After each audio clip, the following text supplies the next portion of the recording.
What if the next big drone leak didn't come from a blurry prototype photo or an FCC filing, but straight from an official government database? That's exactly what just happened at the DJI Air 4, and it changes everything about how we think this launch is going to play out. A registration surfaced inside China's Civil Aviation Drone Flight Management System, which is basically the official authority that tracks and approves drones before they go anywhere near the public. This isn't speculation from some anonymous leaker, this is paperwork.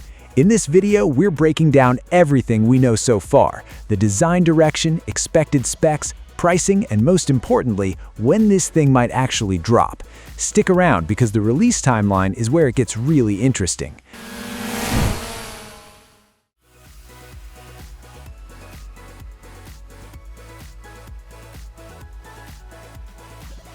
Before we get into the details, let's talk about why anyone actually cares about the Air lineup in the first place.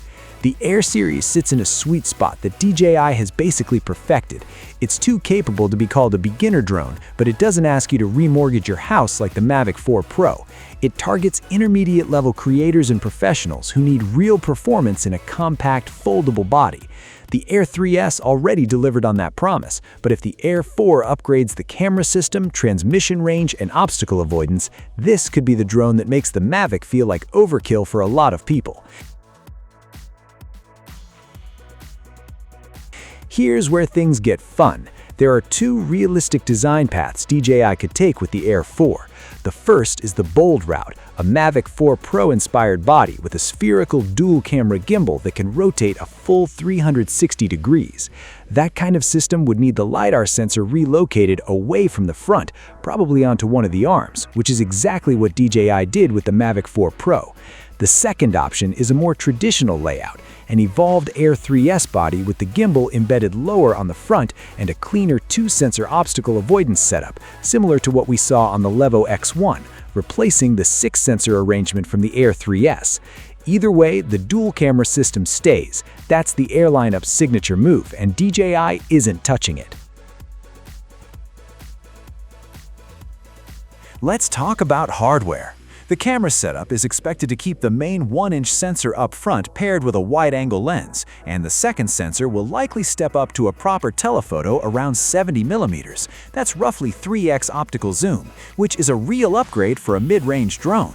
On the transmission side, the Air 3S ran on 04 at 20 km. The Air 4 is widely expected to move to 04 Plus, the same system in the Mini 5 Pro, pushing range somewhere around 25 km. Flight time should cross 50 minutes, given how fast battery efficiency has improved across DJI's recent lineup.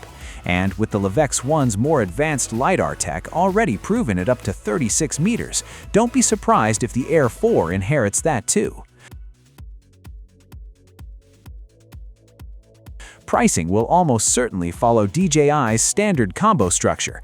Expect the base package with the RC-N3 controller around $1,400, a Fly More combo landing near $1,700, and an RC2 version pushing toward $2,000.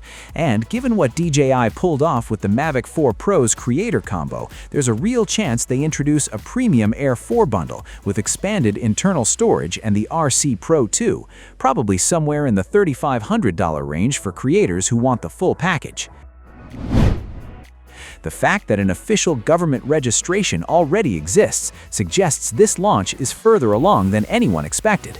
Q3 is now a genuine possibility, not just wishful thinking. So here's the question: does the Air 4 make the Mavic 4 Pro feel unnecessary for most creators, or does DJI leave just enough gap between them? Drop your thoughts below.